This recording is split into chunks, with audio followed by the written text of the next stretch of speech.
You're very welcome back to join us here in St Eugene's Cathedral Hall in Derry for another conversation with practitioners in Catholic Schools Week 2023, where the emphasis is on journeying together. That's the meaning of this word synod that we're hearing a lot about.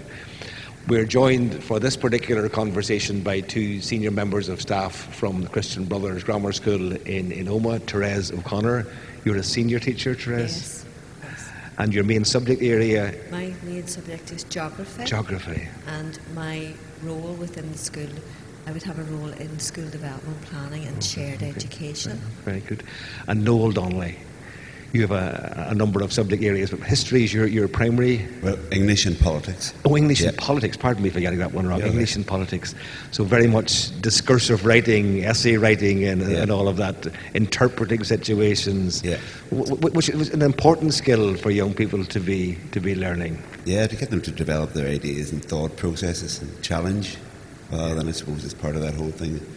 In any ethos, in any school, some aspect of liberation to get them to think on their own 2 feet and to question things rather than just accept.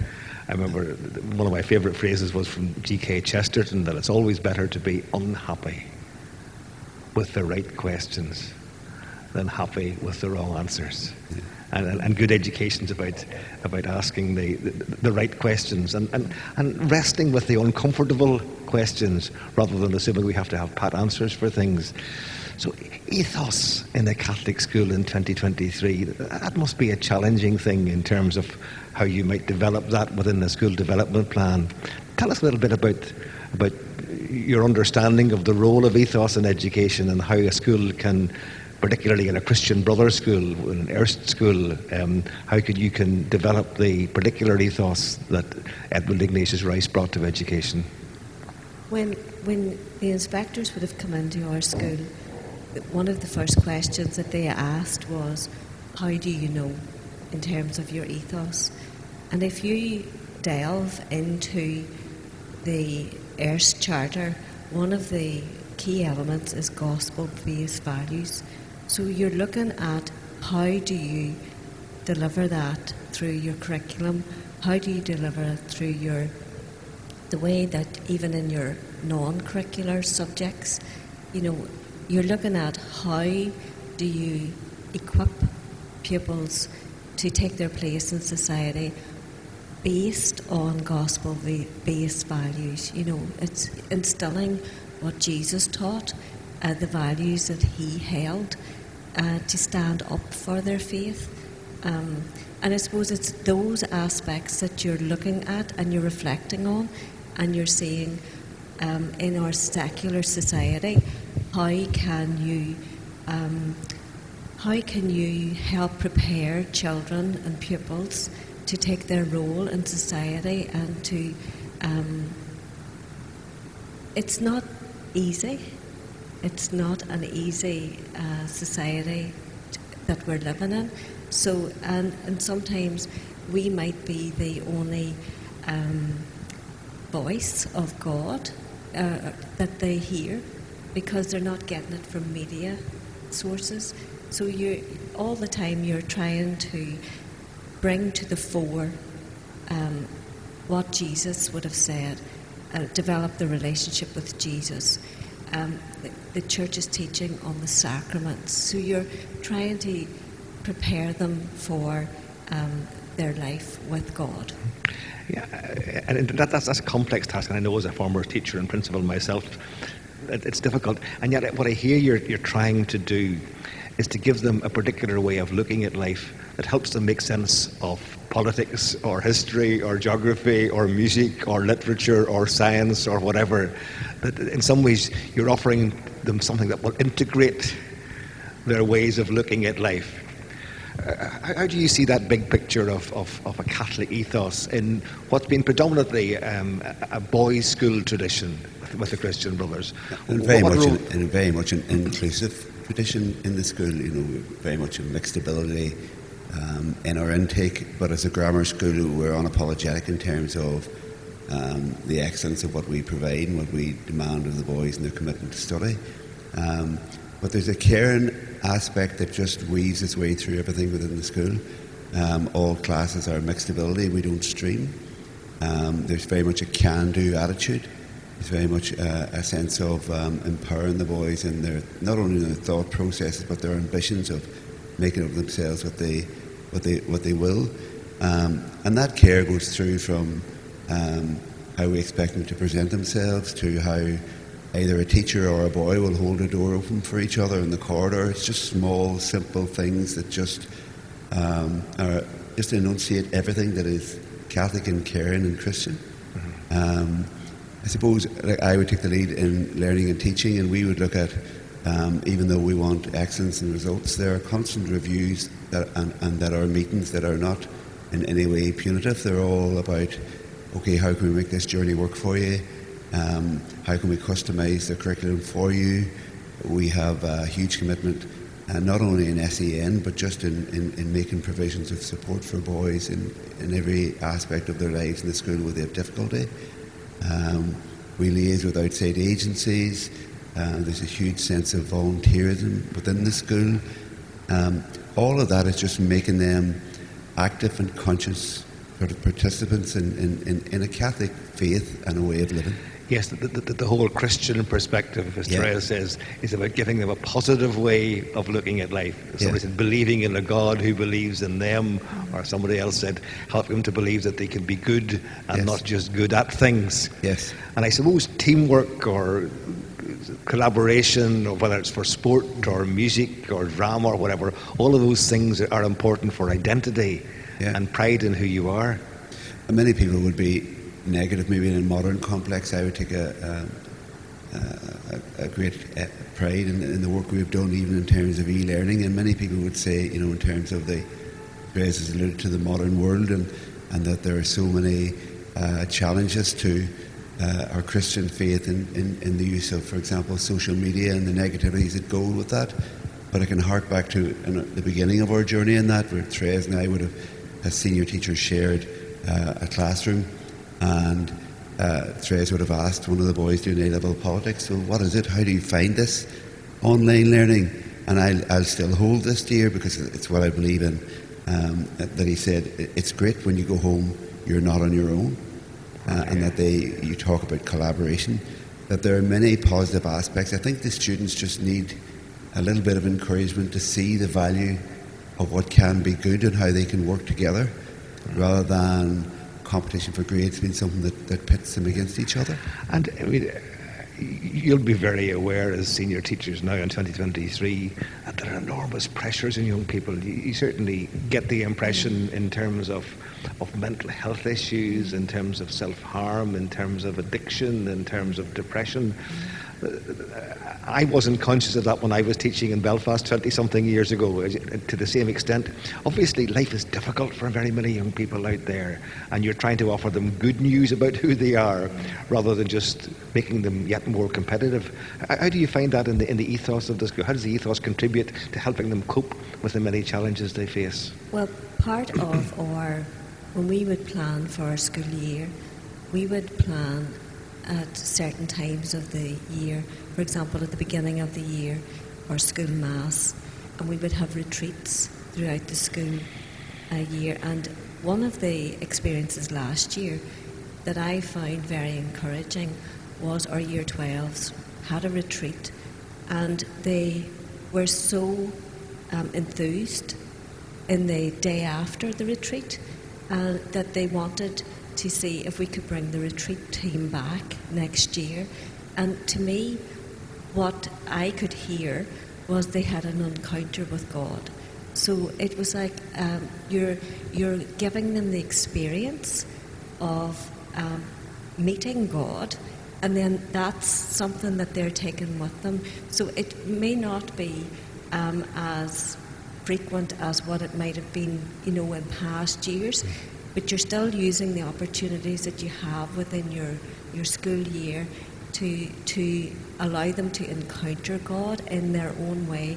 But that, for me, was a very positive experience for a Year 12 group, and to see that had such an impact on them, that, it showed me, it reminded me of the parable of the sower, where the seed fell on good ground, and then you were hoping that it would be protected. Yeah.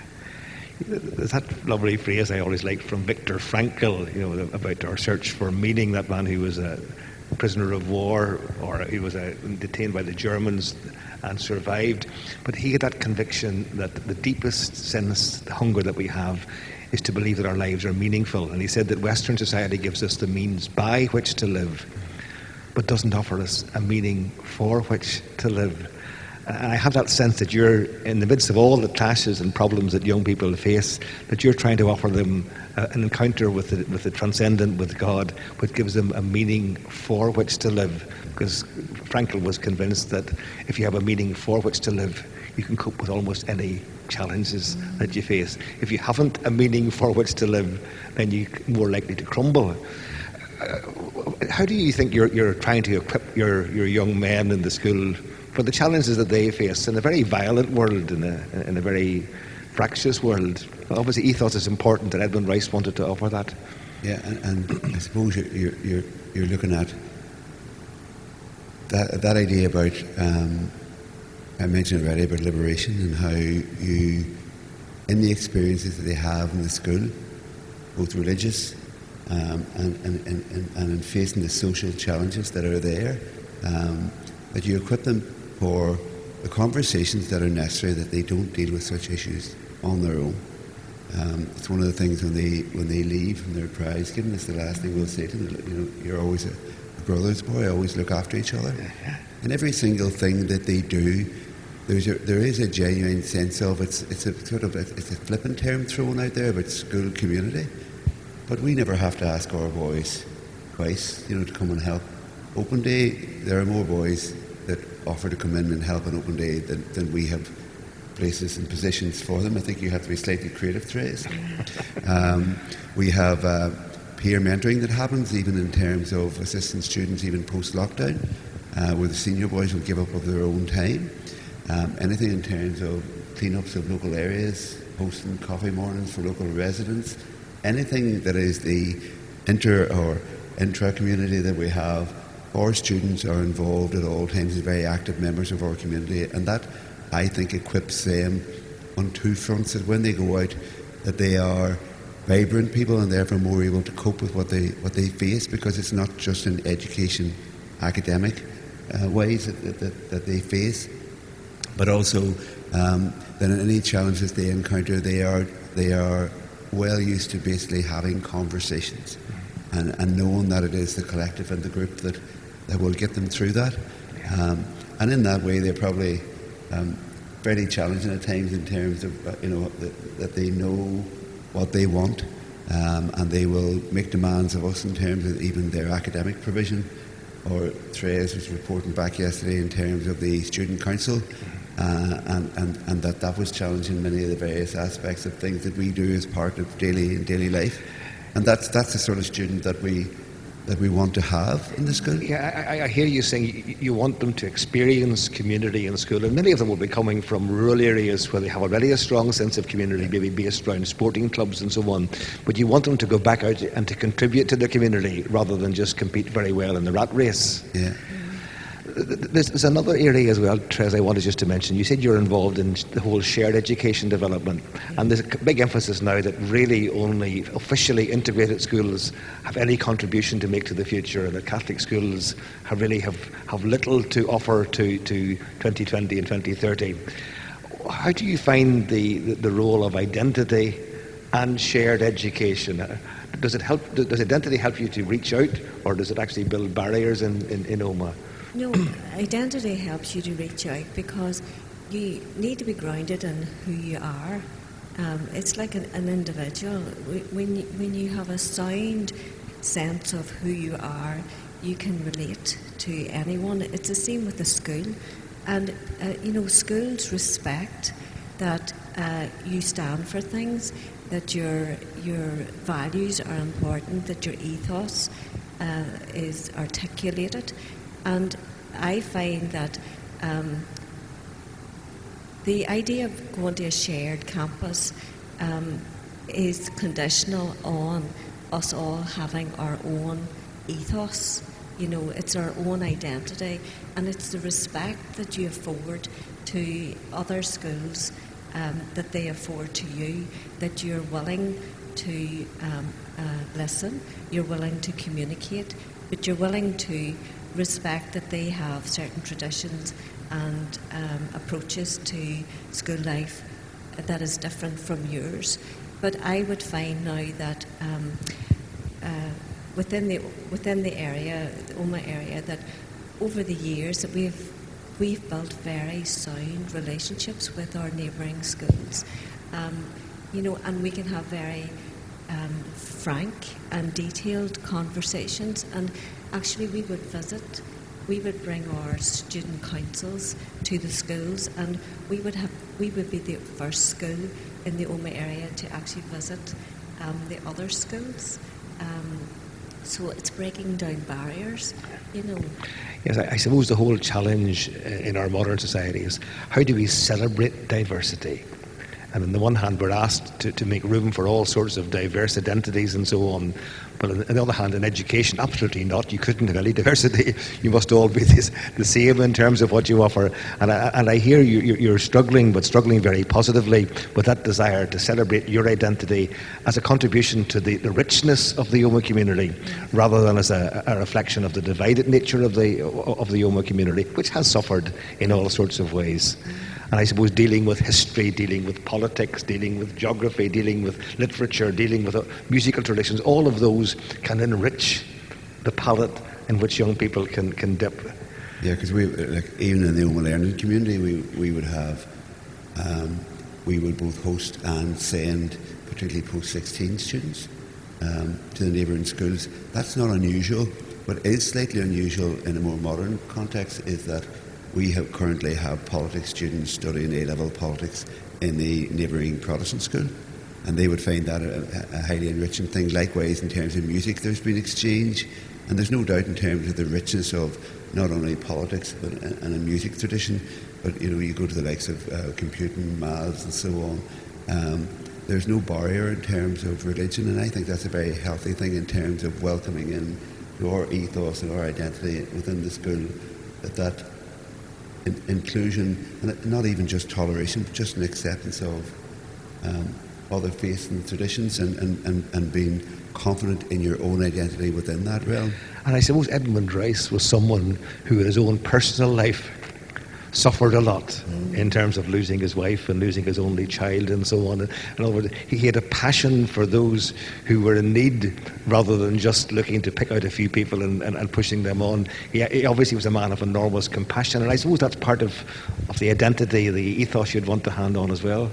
Yes, and in terms of when you were speaking, Bishop, what came to mind was a shared education student council meeting where we actually encouraged the students to speak about the school ethos, and at the end of the morning what they came up with was they identified what was similar and what was different, but what was very revealing to the teachers in the meeting was the students themselves identified the similar Christian ethos that belonged to each school, and they were able to pick out, the value of having their own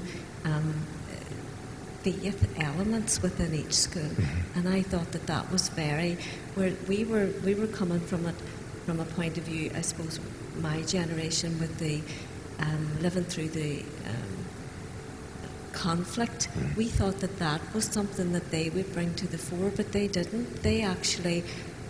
It didn't register. It wasn't part of the conversation. Yes. So you're looking to help them have an identity in a changed environment. As I say, they didn't grow up in the environment that I grew up in, or you at a later generation grew up in. But how to ensure that the Edmund Rice ethos and identity can keep evolving for a different time. Yeah.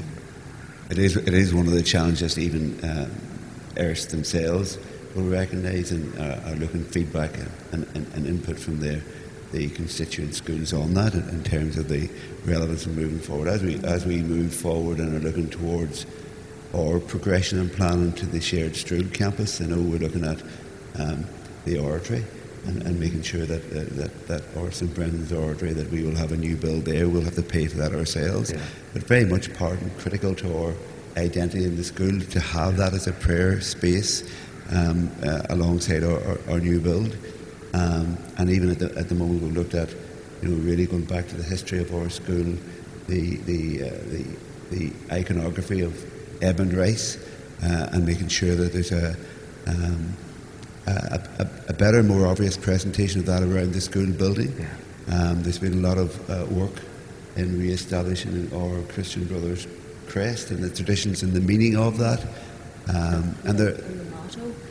Yeah. The motto Facere et Docere, from the Acts of the Apostle to do and to teach. Yeah. We've brought that back in. Yeah. Because that's really, you're going back to the roots of what it's about.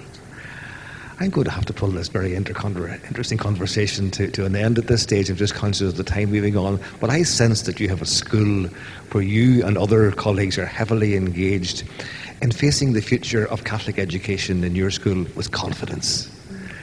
Keen to ensure that the ethos that you have will be a blessing for Omagh rather than some sort of an impediment to building a good Omagh, and where you want to develop young men, as is in your case in a boys-only school, to go out and be active citizens, campaigning for issues, campaigning for a better future. I just want to thank you very much for sharing your vision, sharing your insight, sharing your passion for how the ethos of your school, the Catholic identity of your school, the specific Edmund Rice School's trust identity of your schools can be a blessing on enabling you to develop and on enabling your young people to get the very best out of the 7 years or whatever it is they spend with yourselves. Noel, Therese, thank you so much for coming along today for this conversation. I hope that you can continue your excellent work. And I hope that we can continue to celebrate our Catholic identity as a contribution to the future rather than as some sort of a barrier to building a better future for Northern Ireland. Thank you. God bless you. Thank you everybody for following us for this particular conversation. This is just one more school where great things are going on, where Catholic identity is something to be proud of, and where walking together we really can build a good future where our young people deserve nothing but the best from us. Thank you, and God bless.